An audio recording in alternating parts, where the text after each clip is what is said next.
नमस्ते, मैं आर्यन देशमुख। आज हम इस वीडियो के माध्यम से अपने स्कूल के बारे में बातचीत करने वाले हैं। यदि आप शासकीय उत्कृष्ट विद्यालय कटनी के छात्र हैं वर्तमान में या फिर छात्र रहे हैं कुछ वर्षों पहले, तो ये वीडियो आप सभी के लिए बहुत महत्वपूर्ण होने वाला है। कुछ मेमोरीज हम रिकॉल करेंगे, कुछ स्मृति याद रखेंगे, उनको जो समय बीत चुका उनको शायद याद करने का प्रयास करेंगे। तो ये वीडियो आप बहुत ही कुछ कहे तो अच्छा होने वाला है आप सभी के लिए, हमारे लिए भी। सबसे पहले हम बात करते हैं, किसी भी स्कूल को, विद्यालय को जानना है तो वहाँ के बच्चों एवं शिक्षकों को जानना बहुत ज़रूरी है। तो हम शुरू करते हैं शिक्षकों से। सर हमारे डहरवाल सर, उससे जब हम स्कूल में पढ़ रहे होते थे तो सर हमारे प्रिंसिपल हुआ करते थे, SP डहरवाल सर से। तो जब हम क्लास में बैठे रहते थे तो हमारे पास 2 ऑप्शन हुआ करते थे, या तो सर को देखिए या फिर हमारी नवबोध की बुक पर। सर हमें हमेशा नवबोध की बुक सजेस्ट करते थे लेने के लिए, खरीदने के लिए, तो हम भी वही बुक्स लेते थे नवबोध की। सर हमेशा हमें कोचिंग लिए सजेस्ट करते थे कि यार मैथ्स की कोचिंग ज़रूर ज्वाइन करो। जो कभी नहीं करते थे उन्हें थोड़ा और सजेस्ट करते थे ज़्यादा कि आप प्लीज़ करिए। उसके पीछे उनका तर्क ये नहीं था कि वो पढ़ा नहीं सकते या फिर वो एबल नहीं इस चीज़ के लिए।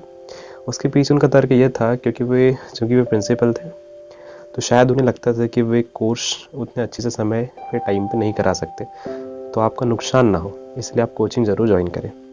तो सर का इसके पीछे यही तर्क था। कभी भी अगर आप क्लास में बैठे हुए तो हमेशा आप नज़र 2 चीज़ भी, या तो सर पे या फिर आपकी नवबोध की बुक पे होनी चाहिए।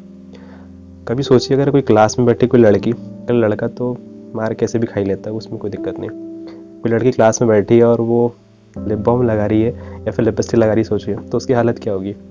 ऐसा होता था, एक बार हुआ भी था किसी के साथ, का नाम नहीं ले सकते। एंड और यहाँ पर दिक्कत और एक चीज़ ये थी कि अगर कोई दिक्कत है, कोई प्रॉब्लम की हो, तो पनिशमेंट तो दोनों को बराबर मिली, चाहे लड़का हो या फिर लड़की हो। तो एक बात लड़कों के साथ बहुत अच्छी हो जाती थी। अब हम बात करते हैं हमारे श्री हरिंगेड़ सर के बारे में। एक ऐसा व्यक्तित्व जिसे किसी पहचान की आवश्यकता नहीं। सर हमें इंग्लिश पढ़ाते थे उस समय जब हम 12th में थे। सर हमें हमेशा इंग्लिश के लिए मोटिवेट करते रहते थे कि इंग्लिश सीखो, ये बहुत काम आने वाली है आपके फ्यूचर में। अगर आप आपके जो चैप्टर्स हैं, जो लेसन्स हैं, उनको आप ना भी उतने सीरियसली पढ़ो, तो लेकिन ग्रामर को आप ज़रूर अच्छे से पढ़िए कि बहुत काम आने वाली सामने। सर कभी भी हमें कोचिंग के लिए सजेस्ट नहीं करते थे। सर का कहना था कि तुम्हें अभी इतना भी ज्ञान नहीं आया, इतना भी नॉलेज नहीं है कि मैं तुम्हारे लिए इनफ ना हो, सफिशिएंट ना हो। बात बिल्कुल सही थी, हमें उतना भी नहीं था कि सर हमें फुलफिल ना कर सके हमारी जिज्ञासाओं को। तो ये सब बहुत अच्छे से होता था और शायद किसी को कोचिंग की आवश्यकता भी नहीं पड़ी। सर में हमेशा एक चीज़ पढ़ाने का जो जुनून था, और उसने कहीं ना कहीं हमें हमेशा क्लास में अट्रैक्ट करके रखता था उनकी ओर, टुवर्ड्स हिम। हम उन्हीं को देखते रहते थे, उन्हीं के बोर्ड्स पे ध्यान देंगे, चीज़ों पे जो बताते थे सर। और सर ने एक बात हमसे कही थी कि मैं हमेशा तुम्हें वही उत्साह से पढ़ाऊँगा जो क्लास का पहला दिन होगा और क्लास का आखिरी दिन। तो शायद यही हुआ, जब अप्रैल में हमारा फर्स्ट डे था और फरवरी में जो लास्ट डे था, तो लगभग सर ने वही उत्साह से शुरू किया था, उसी उत्साह पे ख़त्म किया। तो मैंने जो कहा था वो सही बात थी। सर के अक्सर 4 या 5 पीरियड हुआ करते थे, 1 या 2 पीरियड जो बच जाते थे, सर उसमें भी स्टाफ रूम में कहीं खाली बैठते नहीं थे। सर हमेशा क्लास में आ जाया करते थे, चाहे फिर कोई भी क्लास हो। अक्सर वो 12th मैथ्स हमारी क्लास में आ जाते थे। और हमने अभी कुछ, जबकि हमारा सर का अक्सर फर्स्ट पीरियड हमारी क्लास में रहता था, कभी थर्ड भी, तो ये हो जाता था, फिर सर एक बार और आ जाते थे पढ़ाने के लिए। हम भी तैयार हो जाते थे। अगर कुछ तैयार नहीं भी हो पाते तो करना पड़ता था, तैयार करना ही पड़ता है। तो वही सर के ग्रामर रूपी जो भोजन परोसा जाएगा सर के लिए, हम फिर से तैयार हो जाया करते थे। सर की आंखें भी किसी शेर से कम नहीं थी। बट एक बात तो थी, सर ऐसा हर किसी को अपने और अट्रैक्ट करके रखते थे कि उनकी क्लास में कोई थोड़ा सा साइलेंस को तोड़ने की कोशिश भी नहीं करता था। सिर्फ और सिर्फ सर की बातों पे ध्यान और अपनी कॉपी, बस। तो इस टाइप से। वैसे सर पे एक बात तो है, सर पर एक किताब लिखी जा सकती है, बट अभी एक वीडियो से काम चलाना पड़ेगा। हम बात करते हैं हमारी मिश्रा मैम के बारे में, जो हमें केमिस्ट्री पढ़ाया करते थे 12th 11th में। एक मैगजीन है कि हिस्ट्री और केमिस्ट्री बेवफा, रात में पढ़ो सुबह सफा, तो ये अप्लाई नहीं होती यहाँ पर।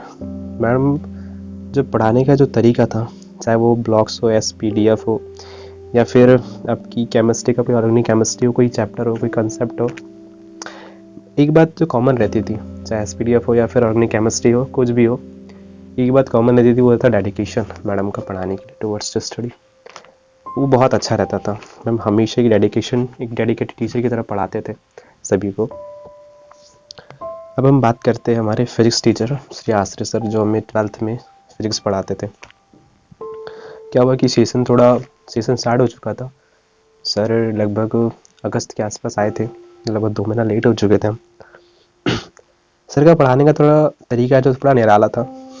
कई बार अक्सर क्या होता है कि 11th-12th में जब टीचर पढ़ाते तो लिखाने पे तो ध्यान नहीं देते, सर पढ़ाते हैं और शायद वो चल रहा है तो अक्सर ऐसे ही होता है।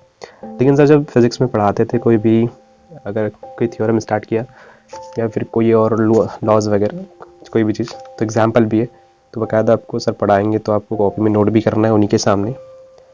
शायद वो बाद में चेक हो ना हो ये अलग बात है, बट आपको करना ज़रूर है। कुछ लोग की शिकायत भी रहती थी कि सर लिखाते बहुत है, लिखवाते बहुत है। अब पता नहीं कुछ की रहती थी या बहुतों की, तो ये तो पता नहीं। अब बात करते हैं गौचन मैम की। गौचन मैम हमको 11th में फिजिक्स पढ़ा करते थे। जब मैम ने 11th में हमारा सिलेबस को कंप्लीट कराने की बहुत मेहनत की और उन्होंने लगभग कंप्लीट करा भी दिया। वो एक न्यूटन भैया का 3rd लॉ है ना, कि जैसा इनपुट वैसे ही आउटपुट, क्रिया के जस्ट विपरीत अपोजिट में एक एक्शन होता ही है, तो कुछ ऐसा ही बिल्कुल फिट बैठता था इस क्लास में 11th में। अब बात करते हैं मिश्रा मैम, जो हमको 11th में जिन्होंने हमें हिंदी पढ़ाया था। अगर आप इनके क्लास में बैठे और कोई पर्सन कोई बाहर से जा रहा है या फिर आप बाहर से जा रहे हैं, आपको यहाँ से भजन या फिर कोई ऐसा कोई गीत या फिर कोई गायन पद में ना सुनने मिले, ऐसा नहीं हो सकता, पॉसिबल नहीं है। आप इस क्लास में बैठे रहेंगे या फिर क्लास से बाहर जाते रहेंगे तो हमेशा आपको कुछ गायन या कुछ गाने की आवाज़ सुनाई देती रहेगी। फिर जब भी क्लास मैडम होते थे तो पूरा ऐसा लगता था कि पूरा भक्तिमय हो गई क्लास, तो बहुत अच्छी फीलिंग हुआ करती थी। अब हम बात करते हैं शिव सर हमारे। सर भी उसी समय आए थे जब आश्रय सर आए थे, उसी वर्ष। थोड़ा सेशन में 2-3 महीना लेट हो चुके थे। सर हमें बायोलॉजी पढ़ाते थे।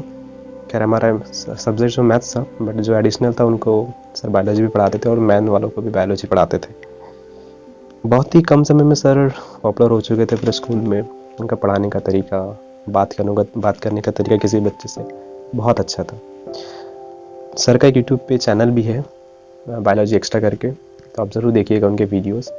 एंड हरिंगेड़ी सर का भी एक यूट्यूब पे चैनल है, उन्होंने भी लॉकडाउन में स्टार्ट किया था ताकि बच्चों को नुकसान ना हो, वो ग्रामर अच्छे से सीख सकें। हम बात करते हैं जोशी सर के बारे में। मुझे याद है जब सर का स्कूल में पहला दिन था, आई थिंक 2018 में, तो उनका वो फर्स्ट डे मैं उनके साइड में खड़ा था बगल में। सर ने अपना पहला इंट्रो में जो इस अंदाज में बोले कि न गर्मी ऊन में होती है न जून में, गर्मी तो बच्चों के जुनून में होती है, तो वो उस भाषण से वो छा गए और कहीं ना कहीं बहुत जल्दी कम समय में पूरे स्कूल में अपनी जान पहचान बना ली सर ने। सब बच्चे उनको बहुत अच्छा चाहते थे और बहुत अच्छे उन्होंने मेरा ओवरऑल। सर वैसे हाई स्कूल के टीचर थे, बट हायर सेकेंडरी हो या फिर मिडिल स्कूल हो, सभी जानते थे उनको अच्छे से। अब एक नाम जिसे किसी पहचान की आवश्यकता नहीं, चाहे स्कूल हो या फिर पूरा डिस्ट्रिक्ट हो, वो वर्तमान में हमारे बीच नहीं है, श्री राजेश मेश्राम सर, जिन्हें सभी अपने सीधे एवं सरल व्यवहार के लिए जाना जाते थे, सभी जानते थे। बहुत अच्छे टीचर थे। सर के विचार हमेशा हमारे बीच में जिंदा। कहते हैं कि वक्त की आदत बहुत अच्छी है, जैसा भी हो गुजर जाता है। वक्त की आदत बहुत अच्छी है, जैसा भी हो गुजर जाता है। कामयाब इंसान खुश रहे न रहे, खुश रहने वाला इंसान कामयाब जरूर हो जाता है। तो इसी तरीके से आज ये वीडियो को यहीं समाप्त करते हैं। हमने कुछ चीज़ें, कुछ अनुभव साझा करने का प्रयास किया इस वीडियो के माध्यम से। शासकीय उत्कृष्ट विद्यालय कटंगी के लिए। एंड यदि आप भी यहाँ के स्टूडेंट हैं तो शायद आपको अच्छा लगा हो।